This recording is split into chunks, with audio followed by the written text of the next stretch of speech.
Terlepas dari huru-hara, kekecewaan, dan ketegangan yang terjadi pada peristiwa gelombang besar, yakni protes masyarakat pada akhir Agustus tahun 2025 lalu, menyimpan dan menyajikan teka-teki yang menarik untuk ditelusuri dan juga dibahas. Memang tidak bisa dipungkiri, aksi serentak yang dimulai di berbagai wilayah di Indonesia itu dapat dikatakan sebagai klimaks dari kekecewaan masyarakat terhadap kebijakan dan tingkah laku pejabat dalam lingkaran pemerintahan Indonesia. Namun, dalam berbagai sejarah peristiwa besar yang terjadi di berbagai belahan dunia, di baliknya selalu terdapat motif atau momentum yang sengaja dimanfaatkan oleh elit yang memiliki sumber daya pendanaan dan juga akses yang tak terbatas untuk menyelundupkan kepentingannya di dalam selimut kekecewaan masyarakat.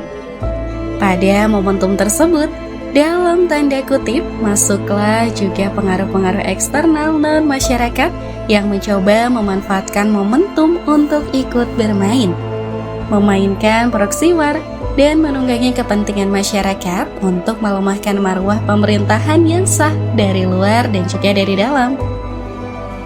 Secara mudahnya, aksi tersebut dinilai tidak murni atau organik. Dengan kata lain, dari awal munculnya gerakan yang masif pada tanggal 25 Agustus 2025 lalu, hingga kini tidak ada satupun pihak, entah dari aliansi mahasiswa ataupun buruh yang merasa dan mengaku bahwa pada hari itu adalah aksi demonstrasi yang diinisiasi oleh mereka. Terkait adanya konspirasi tersebut, siapa aktor-aktor atau elit-elit yang diduga mencoba menjegal pemerintahan Presiden Prabowo dengan menunggangi aksi protes masyarakat? Lalu, apa motif di balik itu semua?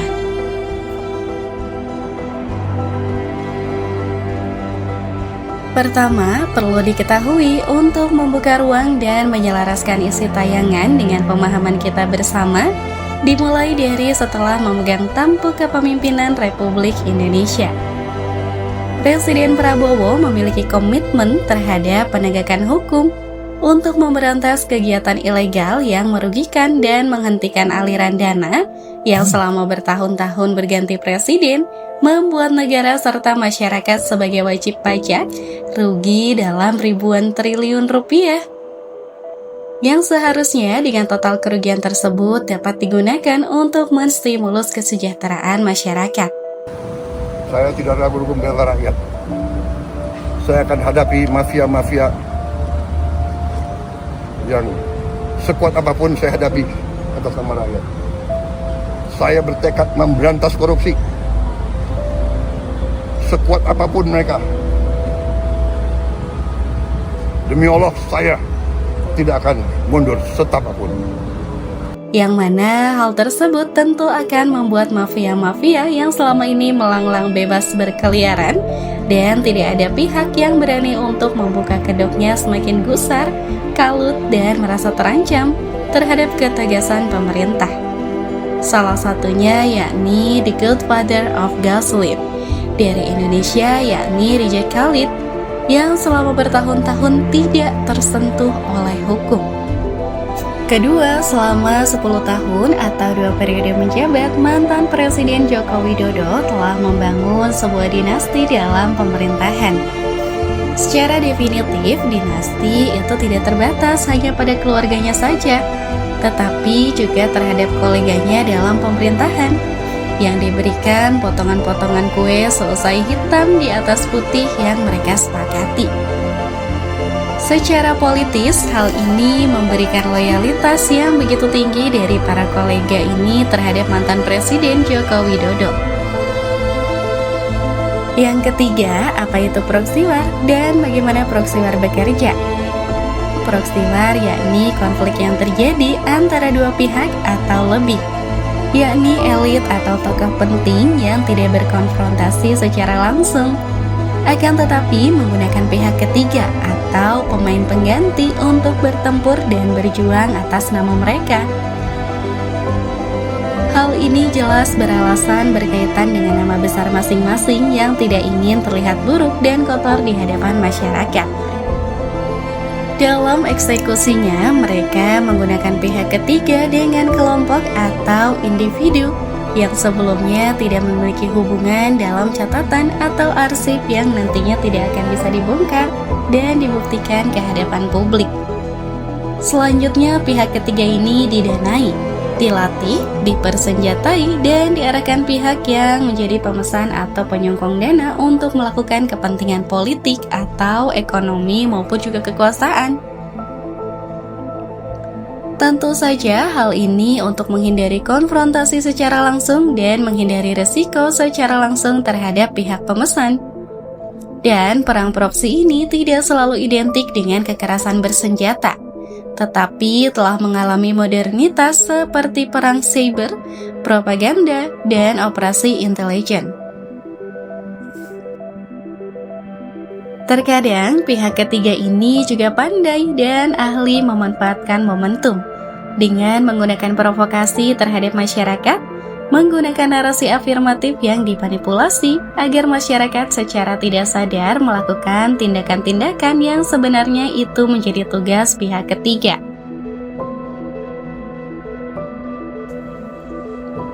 Konspirasi terkait shadow government tentang loyalitas yang ditempatkan di basis elektoral kunci. Sekali lagi, bukan sekedar soal jabatan, tapi soal kontrol politik. Dan di titik ini, orang semakin yakin kalau geng Solo bukan sekedar jokes atau bualan semata, tetapi benar-benar eksis sebagai jaringan kekuasaan lama yang menginginkan pengaruhnya tetap ada di pemerintahan baru. Saudara, sejumlah menteri di pemerintahan Prabowo Subianto ramai-ramai menemui Presiden ke-7 RI Joko Widodo. Mereka menyebut Jokowi sebagai bos. Begitu Prabowo menjadi presiden, isu ini semakin panas. Kenapa? Karena sebagian orang melihat masih ada bayang-bayang geng Solo di belakang layar. Loyalitas ganda itu istilah yang dipakai pengamat. Mereka bilang pejabat-pejabat tertentu seolah punya dua matahari. Pertama, ke presiden yang berkuasa. Kedua, ke Jokowi yang sudah turun tapi masih dianggap sebagai patron besar. Ini lebih ke fenomenal kultural dan politik. Tapi justru karena informal, kekuatannya bisa lebih fleksibel. Mereka nggak terkait aturan, tapi punya pengaruh. Dan di negara seperti Indonesia, kadang pengaruh lebih penting daripada jabatan formal. Ini kan muncul spekulasi-spekulasi ini berdasarkan anomali-anomali yang dari dulu para pengamat, para peneliti, akademisi sering mengingatkan. Terlebih, jaringan pemerintahan bayangan ini bukan lagi hanya beberapa orang yang memiliki koneksi dengan Jokowi ketika menjabat wali kota Solo saja. Akan tetapi juga termasuk tokoh-tokoh baru dan berpengaruh di Republik ini, termasuk beberapa ketua dan pembesar partai politik di Indonesia yang saat ini menjadi menteri di pemerintahan Prabowo. Ya, saya kan muridnya Bapak Presiden Jokowi. Di satu sisi, ada strategi sabotase struktural yang diduga dilakukan oleh jaringan kekuasaan lama untuk melumpuhkan pemerintahan baru Prabowo dari dalam. Istana kini telah menjadi medan perang utama antara dua kubu yang saling berbenturan. Analisis tajam yang pernah dilontarkan oleh Jenderal Purnawirawan Gatot Nurmantio kini terdengar bukan lagi hanya teori konspirasi, melainkan sebuah laporan intelijen yang akurat. Saya menduga ini adalah sabotase struktural. Disabotase yang dilakukan oleh struktural pemerintahan sendiri. Gatot menyebutkan ada sabotase struktural, sebuah metode perang asimetris untuk mendelegitimasi pemerintahan baru Prabowo. Strategi ini dijalankan dengan senyap namun mematikan. Sejak awal tahun 2025, publik dibuat menderita oleh serangkaian luka kecil yang terus-menerus terjadi. Adanya kenaikan PPN 12% yang memukul daya beli, ada kelangkaan gas LPG 3 kg yang membuat panik sebagian besar masyarakat Indonesia, yang mengandalkan tabung gas subsidi pemerintah itu untuk menjalankan roda kehidupannya. Ada juga skandal bensin oplosan, hingga penundaan pengangkatan CPNS yang sempat memutuskan harapan jutaan orang. Tidak berakhir di situ saja. Ada pula pemblokiran rekening yang dilakukan oleh PPATK dengan dalih untuk memberantas judi online. Tetapi justru pemblokiran rekening ini menyasar orang-orang yang tidak berafiliasi dengan judi online dan sempat membuat keadaan semakin tidak karuan. Setiap kebijakan ini secara terpisah bisa dijelaskan sebagai masalah teknis atau birokrasi. Namun jika dilihat sebagai sebuah rangkaian, polanya itu menjadi jelas. Ini adalah operasi penciptaan kondisi perang proksi dari bayang-bayang pemerintahan lama. Puncaknya adalah pemotongan dana transfer daerah yang memaksa Pemkab Pati menaikkan PBB yang kemudian memicu kerusuhan lokal. Pati, seperti kata Gatot, adalah sebuah latihan yang sukses. Para sutradara di balik layar pada akhirnya berhasil mengubah kekecewaan publik ini menjadi amukan massa. Gedung-gedung DPRD di berbagai daerah terbakar, rumah-rumah pejabat dijarah, dan negara terkesan berada di ambang kehancuran. Tujuan dari strategi sabotase ini, jika Pak Gatot benar, adalah melumpuhkan dan melemahkan marwah Prabowo, membuatnya tampak lemah dan tidak kompeten, serta memaksanya untuk terus bergantung pada aparatur dan jaringan peninggalan dari kekuasaan sebelumnya.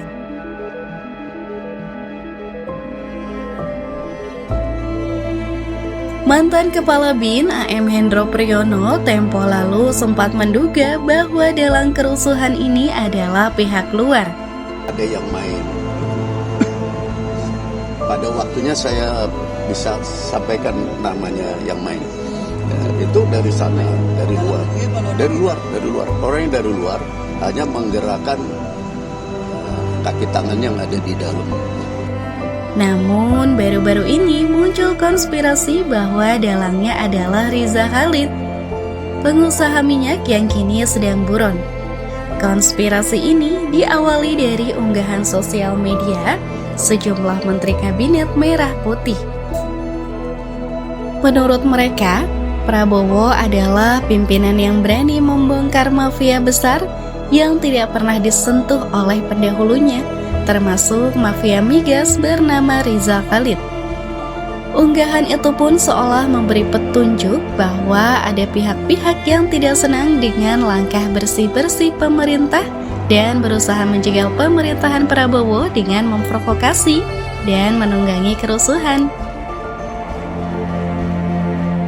Perang proksi antara pemerintahan Prabowo dengan gembong pengoplos bensin ini diafirmasi oleh mantan anggota Badan Intelijen Negara atau BIN, yaitu Kolonel Infantri Purnawirawan Sri Raja Sachandra. Sri menduga Riza Khalid berada di balik penyandang dana demonstran ini. Menurutnya, Riza Khalid sakit hati dan tidak terima karena dia dan anaknya Muhammad Keri Ardianto sebagai tersangka di era Presiden Prabowo, di mana dalam era-era presiden sebelumnya Riza hidup tenang dan tidak terusik. Ini tidak lepas juga dari sakit hatinya para koruptor, khususnya kasus Pertamina yang hari ini masih DPO gitu ya. Nah, ini menginginkan situasi di negeri ini chaos. Riza Khalid baru saja menjadi tersangka di bawah kepemimpinan Presiden Prabowo.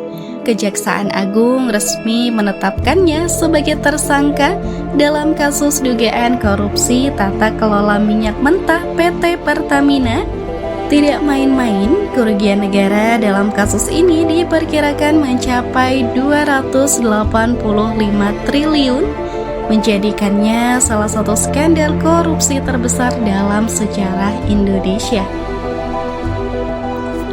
Banyak pakar yang mengatakan dan mengaitkan kericuhan akhir-akhir ini dengan mafia bensin ini, salah satunya yang diungkapkan oleh Mahfud MD terkait dengan gurita bisnisnya yang mengakar selama lebih dari 30 tahun. dengan pengaruh dan kekuasaannya selama bertahun-tahun tidak tersentuh oleh hukum, Riza Khalid saat ini diduga kuat sebagai penumpang gelap yang memiliki agenda terselubung. Tentang itu pasti di belakang ini Riza Khalid. Tapi kita mau membuktikan secara hukum agak susah juga ya.